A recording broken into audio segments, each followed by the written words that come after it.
ঈদুল আজহার ছুটিতে মাত্র 3 দিনেই কক্সবাজার ভ্রমণ করেছেন 3 লাখের বেশি পর্যটক। তাদের 90% গিয়েছেন সাগরে নামতে। কিন্তু এই আনন্দঘন মুহূর্তের পেছনেই লুকিয়ে আছে ভয়ঙ্কর ঝুঁকি। সাগরের নিচে সৃষ্টি হয়েছে একাধিক গুপ্ত খাল ও স্রোতের ফাঁদ।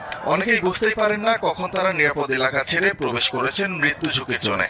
গত 3 দিনে সমুদ্রে ডুবে মারা গেছেন পর্যটক সহ অন্তত 6 জন। গত 10 বছরে এ সংখ্যা অন্তত 60।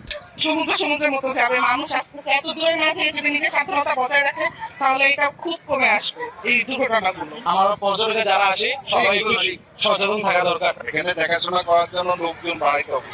এখানে সবসময় পরিষ্কার রাখলে আরো ভালো ভালো লোক এখানে দেখা যাচ্ছে আসবে। সৈকতের কলাতলি থেকে লাবণী পর্যন্ত মাত্র 5 কিলোমিটার জুড়ে কাজ করছে সি সেফ লাইফ গার্ড নামে বেসরকারি একটি সংস্থার 27 জন উদ্ধারকর্মী। কিন্তু বাকি 115 কিলোমিটার টেকনাফ থেকে কলাতলি এবং শৈবাল পয়েন্ট থেকে